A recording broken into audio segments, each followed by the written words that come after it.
Contemporary fax template.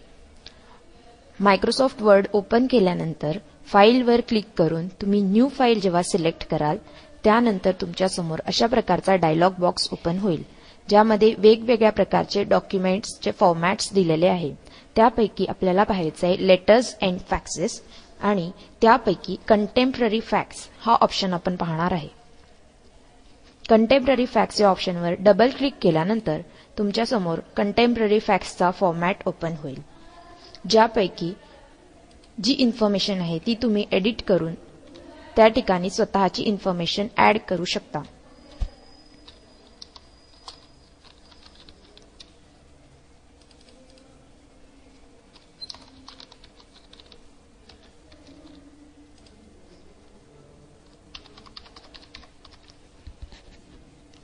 आणि अशा प्रकारे इन्फॉर्मेशन मध्ये एडिटिंग करून तुम्ही हा फॅक्सचा जो फॉर्मॅट आहे तो सेव्ह करू शकता.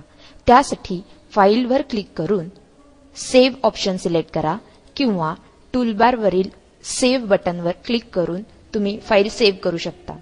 त्यानंतर फाईलसाठी लोकेशन सेट करायचं आहे.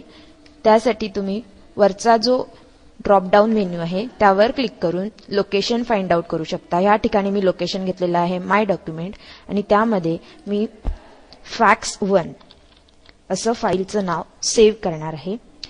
आणि ही जी फाईल आहे ती तुम्हाला MS वर्डच्या फॉर्मॅटमध्ये सेव्ह करायची आहे. सेव्ह ॲज टाईप हा जो ऑप्शन आहे त्यामध्ये तुम्हाला वर्ड डॉक्युमेंट असा फॉर्मॅट ठेवायचा आहे की हा जो टेम्पलेट आहे तो ओव्हरराईट होणार नाही. आणि त्यानंतर सेव्ह वर क्लिक करा आणि तुमचा फॅक्सचा जो फॉर्मॅट आहे तो सेव्ह होईल. यानंतर तुम्ही क्लोज बटनवर क्लिक करून फाईल क्लोज करू शकता.